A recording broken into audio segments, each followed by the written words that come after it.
Welcome to the latest in our series on the election. I'm Frank Millard, and today we welcome uh, the legendary Sir John Redwood. Welcome, sir. Good afternoon. Good afternoon. Uh, Now, the Conservative Party are well behind in the polls, and Labour and even Reform are flying high. So what happened?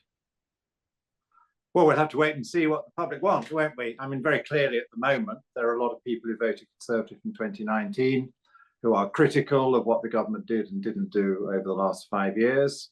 And they are playing hard to get for the Conservatives or indeed for any other party. There are a lot of don't knows, won't says. And I suspect there will be some more switches before we get to election day. But I'm interested in what governments do for people, what they can do better, how we can reform things. I'm not offering a commentary on who's going to win the election. Thank you, sir. Thank you. And can you tell me what can be done to unite the Conservative Party and restore confidence in it and then as a natural party of government? I don't think there's any natural party of government. The Conservative Party has done quite well over the years of being the preferred option or the least bad option. What works well, well, I think what works well is a Conservative leader who believes in some core Conservative principles, articulates them well, but also reaches out to other parts of the community. You don't want someone who's too divisive. You certainly don't want somebody who doesn't understand how the other half of the world thinks about life. I think Conservatives are at their best when they solve socialist problems with Conservative answers. So when we engage with tackling worklessness and poverty, when we engage with the big issues of how more people can lead more fulfilling lives, how we engage with the issues of how we can run public services better, that is when Conservatives are at their best. And that is when they engage not just with their core base, who believe in strong principles of freedom and independence, but also with the wider public who want a government that will help them in the right way. Excellent, excellent. And so how can the Brexit benefits and opportunities be realised now by whomsoever wins? Well, I want a government that believes in Brexit, understands why the majority of us voted for Brexit, and understands that so far we really have been too cautious. We've been far too timid. We haven't gone for that independent Britain making its own decisions. And for example, VAT is an EU tax. We're still running VAT in much the same shape and form as when we were in the European Union for no particularly good reason. I want us to take many more small businesses out of that registration altogether, allow them to grow to a larger size before they have to pay VAT. I champion the cause of taking VAT off green products. We sort of got there, but let's make it permanent. And I'm very much in favour of looking at the whole incidence of VAT, because I think there are other cases where it gets in the way and damages business and opportunity. But we have already got some really big wins out of Brexit, which my colleagues infuriatingly don't seem to discuss very much. Number one win is that the EU is now going on its own borrowing and heavy spending binge. They're about to, or in the process of borrowing around 800 billion euros if we'd still been in the EU. Around 15% of that, 120 billion, would have been down to us effectively. Indeed, we'd have been a guarantor with the others of the whole lot. We got quite enough debt of our own. We've been spared that extra debt bombshell, which the EU is now imposing on member states. And then there's also the incidence of laws, regulations, and decisions. And I read that around 7,000 new ones have come out of the EU already since we left. I think quite a lot of those were a good thing to duck. I think we'll be better off without them. But I would like to see us more energetically pursue the question of, are there European rules and regulations we don't need, like the Ports Directive, for example, or are there European rules and regulations like the general data provisions that are too complicated and too bureaucratic that need to be simplified so that smaller business and charities, for example, can operate more normally? So I think there are a huge number of Brexit wins still to come. We've already, of course, had some trade wins. We are now the first new member joining the founder members of the Trans-Pacific Partnership. This is a huge area of the world with some very large, fast-growing economies. and we're going to have better access to that market thanks to being able to have our own trade deal. The EU hasn't done a trade deal. Thank you, sir. Now, for some reason, there are people who are former Conservatives, even Conservative members, who unaccountably believe that the Reform Party is the new Conservative Party. Could you comment on that? Well, Reform isn't the new Conservative Party. Reform is Reform. It's a ginger group. It's a challenge to Conservatives, and it's making perfectly good point that in the recent Conservative years there have been too many migrants coming into the country. But given that I and lots of fellow Conservatives agree with that criticism of the government, the issue before the electorate is what is the best way of solving it? And we already now have a Conservative government that from this January, a bit late, but better late than never, put in a series of pretty important changes, which they say will cut the flow of legal migrants into the country by at least 300,000. And I think we need to do a bit more. It shows that we can take control of our borders, and controlling legal migration, far bigger than illegal migration, is much easier. By definition, these are people who obey the law. So if you change the law, you can deter them from coming. So I can understand the critique, but I think the question is who can actually form a government and deliver the solution. I also am not in favour of the proportional representation scheme, which the Reform Party seems to want. If you look at what proportional representation has done to politics on the continent, it means that it takes the power away from the voters in many respects, because no election ever produces a result that can form a government. So then all the parties go off and negotiate with each other, often dumping some of the most important promises they made to the electorate in order to try and form a shaky coalition government of compromise. I don't wish that on Britain. I think it's better to have a system which can deliver a majority government. Thank you, sir. Now, the whole idea of diversity, equality, and inclusion sounds very positive, but it has its sort of a negative side, and it sort of fueled a cultural socialism. How could that be resisted in institutions such as the military, civil service, education, corporations? Would you say? Yeah, I'm all in favour of diversity, and I'm certainly in favour of tolerance. It doesn't matter to me what people's religion is or what their background is or where they've come from. As long as they've come here legally, they are very welcome here, and we all need to get on with each other. But I think if you look at the public services, they have been treating this in a rather strange way. They spend an awful lot of money on certain kinds of diversities, about background and religion, for example. But they don't concentrate on the diversity that would really add value or could make a difference, which is diversity of thought. And I've been a strong critic of the Bank of England in recent years. I criticised them for printing too much money and keeping rates too low for too long. It was bound to be inflationary. I've now been criticising them for selling bonds at huge losses and taking over the fiscal policy of the country in a very irresponsible way. And one of my main criticisms of the Bank of England is they've spent a lot of money and time on diversity of people around the table, but the people around the Monetary Policy Committee table don't have the diversity of thought they need to make their meetings worthwhile and to have good arguments. Why is there no one on the Monetary Policy Committee speaking out about the monetary wild ride they've taken us on? Why do none of them see what even the Federal Reserve Board is beginning to see now, which is that if you print too much money and buy too many bonds at high prices, you trigger an inflation. I hope they will soon then start to understand that if you do the opposite and you drive interest rates high and you sell too many bonds at big losses, you deliver a growth slowdown or even a recession. It's not good enough, and we need diversity of thought. Thank you, sir. Thank you. And what do you see as the best way to defend our national sovereignty and democracy from the EU and other supranational and unelected organisations?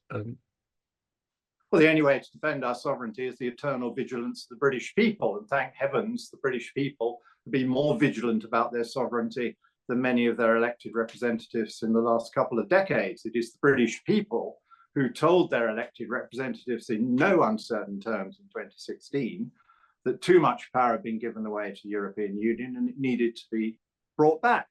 they still, the elected representatives as a whole, haven't done a good enough job. And I hope the new parliament will understand the seriousness of the Brexit vote and how we Brexiteers expect them not merely to be able to change the laws that Europe imposed upon us, but to actually get on and change them for the better where that could be done to good advantage, and not to surrender any more power to the EU, chasing after some bogus friendship based upon returning to some kind of subservient relationship with EU law and EU courts. That is not what we want. But you're right to worry about other supranational bodies, and others, probably yourself, very worried about the World Health Organization. Quite happy to collaborate with the World Health Organization where there's a cross-border crisis, as with COVID. Very useful to exchange views and change experiences and share data, but that should be done on a voluntary basis against the needs of the time. What we don't want is a World Health Organization dominated policy as soon as they declare some cross-border pandemic, interfering with how we run our health service and how we respond to the local circumstances. A national government should know those best. And if they don't, they're more directly under pressure from the public to change in a way which the World Health Organization clearly would not be. Yes, that's most interesting. So, and but are the civil service and the overmighty subjects of the 21st century, and would you blame Tony Blair for that, or a pro-EU tendency within it? Well, I think the move towards too many powers to the EU was very worrying, and the British people offered their corrective to that. I think governments of all persuasions, Labour, Conservative, Liberal, have trusted independent bodies too much and given them too many so-called independent powers. And the truth is that if something goes wrong with our rivers and our floods and so forth, ministers don't get away with saying, well, that's the Environment Agency that does that. People regard the minister as responsible, and the minister has to make a statement to Parliament, quite rightly so. So if the minister is to blame, the minister has to be able to direct the Environment Agency and to make sure the policies are working. Similarly, the Independent Bank of England, I've never challenged the collective decision that they should be independent in deciding what the short-term interest rate is, although they've been pretty bad at doing that. They shouldn't be free of criticism. And where they've intruded, as they now have, into the budget making of the country by saying that they have a preemptive right to tens of billions of pounds to pay losses that they needn't have incurred, the state has to say, the politicians have to say, we ultimately have to make these decisions because we are accountable to the electors, not you, for how much money we take off taxpayers and what we spend it on. And we don't happen to think that spending billions of pounds on your bond losses is a very good priority. So we need to tackle this issue of the overmighty independent body that is independent all the time it suits them, but as soon as something goes wrong, they land the problem back on the taxpayer. Just look at the post office. Independent nationalized industry over many years makes a complete mess of its relationships with the sub-postmasters in a disgraceful way. And then the minister has to explain what's gone wrong. But more importantly, the taxpayer is now going to have to pay all that compensation, which the sub-postmasters who were wrong do deserve, but the executives seem to just wash their hands of it. Indeed. Thank you, sir. And what message of encouragement would you give to the Bruges Group right now? Well, I would say to the Bruges Group and other conservative inclined think tanks and lobby groups, do your job well. Be proud of being conservatives. Keep to your core beliefs. Put across your arguments. I think it's now a great opportunity. I think the public is saying to the candidates in this election, I've been out and seen what they're experiencing. It's saying to the candidates in the election, we don't really like any of the offers that the major parties are putting forward. Will you do some more thinking? Will you offer us something better? And above all, will you do something authentic, something we know you really want to do and believe in? Because people want belief, but they also want to get the results of that belief in policy. And they feel that the major parties have got too similar. The protest parties won't be able to do anything because they won't win any or many seats. And so this is a great opportunity for conservative thinkers to say to our conservative leadership and candidates, this is what we've got to do, this is what we believe in, give us more of it, and you'll be more popular. Thank you very much, sir. And that you're not standing in this particular election. Now, what do you have planned for the future? Well, I'm not going away and I'm not going to lose my voice. I'd be using various platforms to set out my thoughts on Conservative policy and where the Conservatives should be going, how the Conservative movement should develop itself. And I've got a bit of free time, so I'm open to some offers. I now have greater freedoms because I'm obviously able to speak as John Redwood. I'm not now speaking as a representative of a parliamentary constituency, conscious of the views of a wide range of my constituents. And I'm not any longer having to at least understand the Conservative Party line before I think. I can have my own line, which may or may not be the same as that of the Conservative Party. I will be developing my website, johnredwood.com. I will be carrying on with my tweets at John Redwood. I've probably got another book or two in me which I want to write. There are some lectures I intend to give. So I will be out there setting out how we tackle some of these problems we've been talking about. How do we deliver the Brexit freedoms in a way which is good for prosperity, trade and business? How do we tackle these overmighty independent quangos that aren't working well for us when in the end people want accountable elected government? Excellent, excellent. And so as John Redwood, I mean, what is your message as regards Britain and the wider world, and how you envision the future? Well, I'm very optimistic about the future for the world as a whole, but my message to Britain, if that's a bit grand, is we need to catch up with America. We don't want to keep on looking over our shoulder at Europe, which is wallowing in the slow lane. If you look at GDP or income per head now, national statistics, America is double the European Union average, and it's considerably above ours, although we're about 20% above the European average. So I want us to get nearer to the American levels of achievement. How do you do that? Well, it's really a digital, artificial intelligence-driven, robot-driven world. We need to greatly upgrade our ability to undertake our own technology and to apply this magnificent technology in so many ways. And that's great news for the potential workforce, because if you've got more machine power, more computing power at your elbow, you can generate more revenue from your own activities, and so you can be paid better. I want a better paid workforce, a workforce that has that backing from AI and robotics and mechanical engineering on the scale we could now do, so that we have a more prosperous Britain and much better lives as a result. So let's see what America's getting right. Let's not spend all our time worrying about all those things where Europe is often getting it wrong. Okay. Right. So, well, as we're getting towards the end of our discussion, the election. Do you have any predictions for it? And no, I don't predict the election. No. Obviously, I want a Conservative success.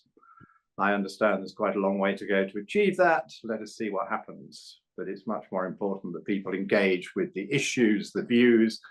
And in the end, of course, people have to make a very difficult choice, because it's not between a given party and a perfect candidate from somewhere else. It's between a group of very human candidates representing parties that have a wide range of views, some of which you don't agree with. So you have to sit down and decide which is your best or least worst option. Superb. Thank you very much indeed, sir. You're very kind. Thank you for talking to us. Okay.